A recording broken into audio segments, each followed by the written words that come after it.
We're hearing new reaction to a proposed state bill that would restrict people from sleeping in public places without a permit. Lawmakers in Tallahassee say the proposed bill addresses unauthorized camping and sleeping in public buildings and on public right-of-ways without a permit. News4JAX reporter Eric Avanier joining us live in downtown Jacksonville after speaking with people who are for and against the idea. Sadly, on any given day or night, there are downtown sidewalks like the one here across the street in which you'll find lots of homeless people who are either sleeping in tents or directly on the pavement. And if some Florida lawmakers get their way, the people you see on your screen there would be forced to move somewhere else if they don't have a permit. The homeless population in Jacksonville is estimated to be in the thousands, and it's unclear how many sleep on public thoroughfares instead of shelters. State lawmakers have introduced a bill that would make scenes like this illegal without a permit. And that has left some within the homeless community upset because they say when shelters are full, public spaces are their only option. It's free to demonstrate because they have nowhere to go. Unless they have a place for us to go, shelters or a year-round apartment. Okay, you don't want to see us out on the street. After a while, where are we gonna go? Chanel Mann is a volunteer for Never Forget Powerhouse Ministry. 2 days a week, she and other volunteers provide warm meals to people living on the streets. Well, my thoughts about it is, where would they go?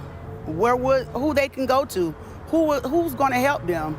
If they don't get any help, they have no choice but to sleep out on the streets. Under the proposal, if a county wants to designate an area for the homeless, it must have public restrooms, 24-hour security, and access to behavioral health. Drugs and alcohol would be prohibited, and the designated area cannot affect the value and security of residential and commercial properties. Do you think that this at all addresses the homeless problem? No, it doesn't at all, because at the end of the day, they're still going to be homeless. Business owners we spoke with both on and off camera say they feel bad for anyone who is homeless, but at the same time, they say they support this bill because it will help them prevent losing customers. Freddie Goback is the owner of Casadora Italian Cuisine and Pizzeria.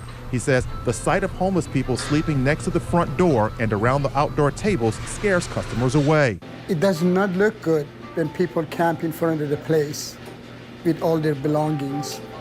And it kind of deters the customers from coming to the door. Goback also went on to say that every time a homeless person sets up camp in front of his restaurant, they end up leaving trash that he has to eventually pick up. Meanwhile, one homeless man I spoke with says that more needs to be done to help the homeless, especially, he says, homeless who have felony convictions on their record. He says it's one thing to be homeless, but it's another thing to have a felony conviction on your record because it's hard to find a job. And if you can't find a job, you can't get paid. And if you can't get paid, you can't eventually get off the street. Reporting live downtown, Eric Avanier, Channel 4, the local station. Eric, thanks.